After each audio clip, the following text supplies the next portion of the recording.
చెప్పినవి అక్షరాల వాస్తవం అధ్యక్ష.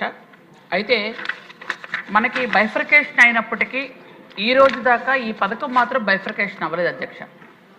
బైఫర్కేషన్ అయిన తర్వాత గత 5 సంవత్సరాలుగా గౌరవ శాసనసభ్యులు చెప్పినట్టుగా ఈ పథకాన్ని విభజించడం లేదు అధ్యక్ష. ఎందుకంటే ఈ ఎల్ఐసితో ఎంఓయూ చేసుకోవటం వల్ల ఆ మొత్తం సొమ్మంతా ఎల్ఐసిలో ఉండడం వలన మనకి ఇంతవరకు అవి అందించలేదు అధ్యక్ష. ఎందుకంటే గౌరవ శాసనసభ్యులు చెప్పారు అధ్యక్ష. ఎందుకంటే అవి ఇది మనకి 4,39,943 మంది టోటల్గా ఉన్నారు అధ్యక్ష. వారి జిల్లాలోనే కాక అనంతపురం 16,000, చిత్తూరు 24,000, తూర్పుగోదావరి 83,000, గుంటూరు 32,000, కడప 10,000, కృష్ణా 36,000, కర్నూలు 13,000, నెల్లూరు 20,000, ప్రకాశం 23,000, శ్రీకాకుళం 27,000, విశాఖపట్నం 40,000, విజయనగరం 43,000, పశ్చిమ గోదావరి 72,000 ఉన్నారు అధ్యక్ష.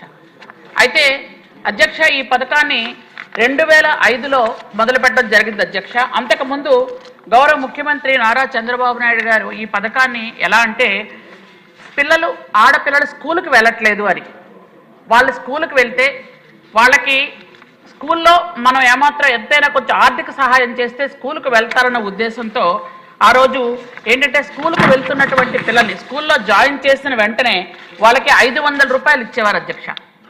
అలాగే వాళ్ళు స్కూలు కంటిన్యూగా మానకుండా ఉండి 1 సంవత్సరం పూర్తి అయితే ఆ 1 సంవత్సరంలో వాళ్ళ బర్త్డే రోజు మరొక 500 రూపాయలు ఇచ్చేవారు అధ్యక్ష.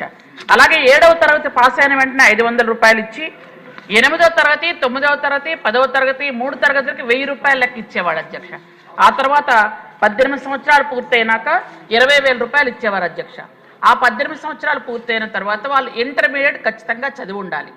పాస్ అయినా ఫెయిల్ అయినా పర్వాలేదు అధ్యక్ష. ఎందుకంటే 18 సంవత్సరాల లోపు వాళ్ళు వివాహం చేయకూడదు అని తల్లిదండ్రులకి అది బాధ్యత ఉంటుందని అలా పెట్టడం జరిగింది అధ్యక్ష. అది 2005 వరకు అలా అమలవుతూ వచ్చింది అధ్యక్ష. 2005లో ఈ కొత్త పథకం స్టార్ట్ చేశారు అధ్యక్ష. అదేంటంటే ఒక ఆడపిల్ల ఉంటే 1,00,000 రూపాయలు, 2 ఆడపిల్లలు ఉంటే చెరో 30,000 లెక్క స్టార్ట్ చేశారు అధ్యక్ష. స్టార్ట్ చేసిన తర్వాత ఈ అమౌంట్ని ఎల్ఐసి వాళ్ళతో ఎంఓయూ చేసుకోవటం వల్ల ఆ అమౌంట్ మొత్తం ఎల్ఐసిలో ఉంది అధ్యక్ష. అది హైదరాబాద్ ఎల్ఐసి వారి దగ్గర ఉంది. ఈ రోజు బైఫర్కేషన్ అయ్యాక ఈ రోజు దాకా దాన్ని పట్టించుకున్న నాదులు లేకుండా అయిపోయింది అధ్యక్ష.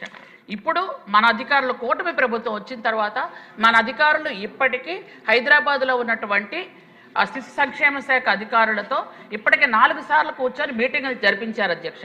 ఇది బహుశా మినిస్టర్ స్థాయిలో జరగాలన్నా కూడా మేము వెళ్ళి కూర్చుంటాం అధ్యక్ష. ఇప్పుడు కొంచెం ఇది పరిష్కార మార్గం దిశగా వస్తుంది అధ్యక్ష.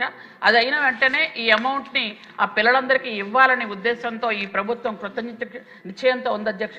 గౌరవ ముఖ్యమంత్రి వర్యులు నారా చంద్రబాబు నాయుడు గారు చెప్పింది ఏంటంటే ఆడపిల్లలందరూ ఖచ్చితంగా చదువుకోవాలి.